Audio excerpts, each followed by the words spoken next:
Hello friends, आज हम deep neural network learn करेंगे यूजिंग CIFAR डेटा सेट। तो CIFAR 10 डेटा सेट है जिसको मैं यूज़ करूँगा डीप न्यूरल नेटवर्क मॉडल को इम्प्लीमेंट करने के लिए। तो अगर CIFAR 10 डेटा सेट के बारे में देखें तो ये 60,000 इमेजेस हैं, 32x32 कलर इमेज का है। 6,000 इमेज हर एक क्लास को एलोकेटेड है। और इसमें आप देखें तो एयरप्लेन, ऑटोमोबाइल या ये डिफरेंट क्लासेस यहाँ एग्जिस्ट कर रही है। तो स्टार्ट करते हैं।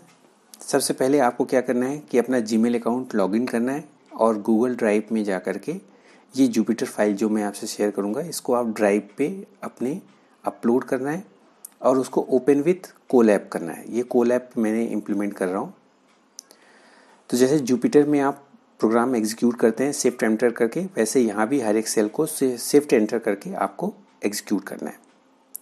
तो फर्स्ट सेल में हमने क्या किया है, हमने टेंसरफ्लो केरास यूज़ किया है। तो इम्पोर्ट टेंसरफ्लो एज TF और from TensorFlow dot Keras import data set layers and models and import matplotlib dot pyplot as PLT for plotting.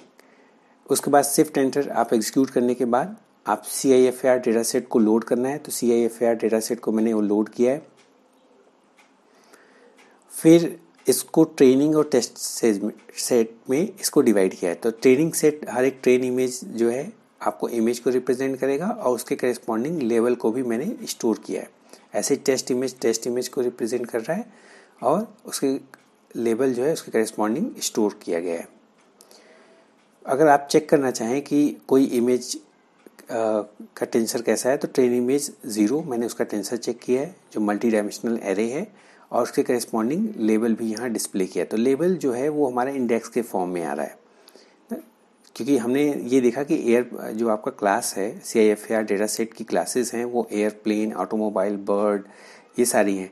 लेकिन यहाँ पे इंडेक्सिंग जो है आपका जो डिस्प्ले हो रहा है वो डिजिट के फॉर्म में 6 आ रहा है। तो 6 की मीनिंग क्या है? 6 की मीनिंग आपकी यहाँ से होगी एयरप्लेन पहला 0 होगा, फिर 1, फिर 2, फिर 3, फिर 4, फिर 5, 6। तो वो क्या हो गया? फ्रॉग। तो ये आपका इमेज जो फर्स्ट इंडेक्स पे है, 0th इंडेक्स पे, वो किसको रिप्रेजेंट कर रहा है? फ्रॉग को। फिर हमने इस इमेज को शो किया है plot.im शो से।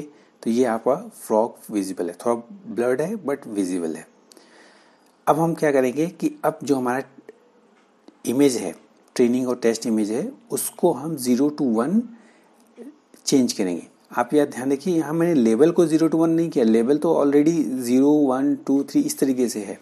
जो ट्रेन और टेस्ट इमेजेस हैं, जो पिक्सल्स हैं, 0 to 255 में है, उसको अब हमें कन्वर्ट करना है 0 to 1 में। उसको हम कहते हैं नॉर्मलाइज करना है। तो पिक्सल को क्या करना है? हमें नॉर्मलाइज करना है। तो जब हम पिक्सल को नॉर्मलाइज करेंगे तो उसके लिए हमें 255 से डिवाइड करना होगा ट्रेन इमेज और टेस्ट इमेज को। तो हमने डिवाइड कर लिया और उसके बाद जब इमेज को मैंने शो किया है तो थोड़ा और ब्लर्ड हो गया है बट ये फ्रॉग ही है। अगर हम इसकी साइज़ फाइंड करना चाहें, जो इमेज है उसकी साइज़ फाइंड करना चाहें, जैसे यहाँ पे विजिबल है 3072, तो ये क्या है? एक्चुअली 32x32x3 है। तो अब ये हमारा इमेज नॉर्मलाइज हो गया है। अब हम अपना मॉडल बनाते हैं। तो मॉडल बनाने के लिए हमने सिक्वेंशियल यूज़ किया। सिक्वेंशियल जो है वो फीड फॉरवर्ड नेटवर्क को रिप्रेजेंट करता है। यहाँ बैक प्रोपेगेशन जैसा कुछ नहीं है, फीड फॉरवर्ड नेटवर्क है। इसका मतलब इनपुट से आप इंफॉर्मेशन जाएगी, वो फिर हिडन लेयर के थ्रू पास होकर के आउटपुट लेयर पे डिस्प्ले हो जानी है। तो हमने मॉडल सिक्वेंशियल लिया है। तो फर्स्ट जो लेयर इनपुट लेयर है वो उसको हमने क्या किया? डायरेक्ट फ्लैटन कर दिया है। तो अब जो हमारा डेटा है वो 1 डायमेंशनल फ्लैट हो गया है। फिर हमने हिडन लेयर ऐड किया है और वो डेंस लेयर है। Dense layer is fully connected layer. तो 128 यूनिट्स हैं। तो उस जो हिडन लेयर है उसमें कितने नोड्स हैं? 128 हैं जो फुल्ली कनेक्टेड हैं आपके प्रीवियस इनपुट लेयर से। क्योंकि 10 क्लासेस हैं इस डेटा सेट में तो हमने क्या किया है? जो लास्ट लेयर है उसको 10 ऐड किया। आप चाहें तो इसके बाद 2-4 और हिडन लेयर ऐड कर सकते हैं। फिर उसमें 10 क्लासेस थी तो मैंने लास्ट लेयर को क्या दिया? 10। हर एक यूनिट एक क्लास को रिप्रेजेंट करेगा। अब हम मॉडल को कंपाइल करेंगे। तो मॉडल को कंपाइल करना मतलब मॉडल को बनाना है। तो मॉडल को अब हम जब कंपाइल करेंगे तो एडम ऑप्टिमाइज़र हमने यूज़ किया है। तो इसके थ्रू हमने मॉडल कंपाइल किया, उसके बाद जो मॉडल है उसको हम ट्रेन करेंगे किस पे, जो आपका ट्रेनिंग इमेजेस हैं, और वैलिडेट करेंगे टेस्ट इमेजेस पे। तो ये मॉडल डॉट फिट हमने एग्जीक्यूट किया है। ट्रेन इमेजेस, यहाँ आप देखिए ट्रेन इमेज है, हर एक इमेज के करेस्पॉन्डिंग एक लेवल है, वो भी हमने यहाँ मेंशन करा है। नंबर ऑफ इपॉक हमने लिया है 10। तो एक फ्लो को 1 इपॉक कहते हैं, तो ऐसे 10 इपॉक है, ठीक है। फिर वैलिडेशन जो है वो हमने किसके किया है, टेस्ट इमेजेस पे। तो नंबर ऑफ 10 इपॉक ये एग्जीक्यूट करेगा। एक्यूरेसी लास्ट इपॉक में 0.4153 मतलब 41.53% इसकी टेस्टिंग एक्यूरेसी, वैलिडेशन एक्यूरेसी है, और लॉस आपका 0.43। तो ये जो अभी मैंने डीप न्यूरल नेटवर्क बनाया है, इस डेटा सेट के लिए, मतलब ये मॉडल बहुत अच्छा नहीं है, लेकिन मैं एग्जीक्यूट करके आपको दिखा दूंगा, ठीक है। इसको और बेटर बनाने के लिए हम इसमें कुछ कन्वोल्यूशन और ये सब ऐड करेंगे, तो कमिंग क्लास में मैं कन्वोल्यूशन भी डिस्कस करूँगा। फिर अब हमने क्या किया है, आफ्टर ट्रेनिंग हमने टेस्ट लॉस और टेस्ट एक्यूरेसी इवेलुएट की है, तो हमारी एक्यूरेसी आई 41.53। तो एक हम चेक कर लेते हैं कि ये कितना सही प्रेडिक्ट करता है।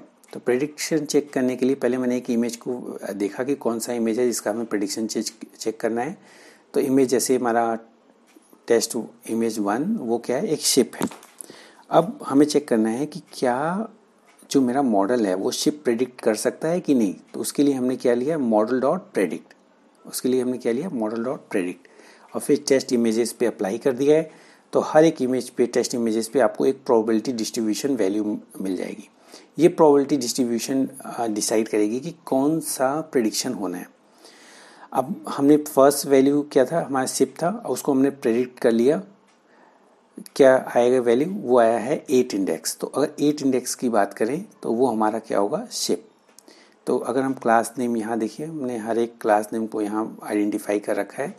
तो 8 पे 0 1 2 3 4 5 6 7 8 पे क्या है, शिप है, ठीक है। ये CIFAR डेटा सेट में भी देखिए जो सेकेंड लास्ट है वो क्या है, शिप है। तो ये मेरा शिप प्रेडिक्ट कर रहा है। वैसे ये मॉडल उतना अच्छा नहीं है, लेकिन प्रेडिक्शन इसका ठीक है। अगर आप चाहें तो हर एक इमेज को यहाँ प्रिंट कर सकते हैं, टेस्ट इमेजेस को। तो मैंने 25 इमेजेस को प्रिंट किया है, उसके लिए ये कोड मेंशन किया है। और ऐसे ही मैंने 2-3 पे प्रेडिक्शन लगाया है, जैसे प्रेडिक्ट वैल्यू 3 कौन सा है, प्रेडिक्ट वैल्यू 6 कौन सा है। तो यहाँ पे जैसे 0 इंडेक्स प्रेडिक्ट कर रहा है तो प्रेडिक्ट वैल्यू 3। अगर प्रेडिक्ट वैल्यू 3 अगर हम जाएँ टेस्ट इमेजेस पे, थर्ड इंडेक्स पे, तो 0 1 2 3 एयरप्लेन है। और प्रेडिक्शन पे हमारी क्या आ रही है, 0 इंडेक्स। तो 0 इंडेक्स पे अगर हम देखें तो वह एयरप्लेन है। मॉडल बहुत अच्छा नहीं है, लेकिन प्रेडिक्शन अभी स्टार्टिंग में ठीक है, हो सकता है बाद में उतना अच्छा ना हो। तो ये बेसिक डीप न्यूरल नेटवर्क हमने यूज़ किया है CIFAR डेटा सेट पे। इसको और बेटर बनाने के लिए आप इसमें कन्वोल्यूशन अप्लाई कर सकते हैं, number of hidden layer increase कर सकते हैं, लास्ट लेयर पे भी आप एक्टिवेशन फंक्शन अप्लाई कर सकते हैं। यहाँ जैसे इन बिटवीन मैंने रीलू एक्टिवेशन फंक्शन लिया है, that is rectified linear unit. आप जो है कोई और एक्टिवेशन फंक्शन भी अप्लाई कर सकते हैं, जैसे सिग्मॉइड है, बहुत सारे एक्टिवेशन फंक्शन हैं, बट मोस्टली इमेजेस के लिए हम रीलू यूज़ करते हैं। और एक कोड आपको जो है डिस्क्रिप्शन बॉक्स में मेरे मिल जाएगा, वहाँ गिटहब का लिंक है, वहाँ से आप इसे डाउनलोड कर सकते हैं और अपने सिस्टम पे एग्जीक्यूट कर सकते हैं, या तो जुपिटर फाइल पे और या तो कोलैब पे। और हर एक सेल को शिफ्ट एंटर से एग्जीक्यूट करना है, ठीक है। Thank you.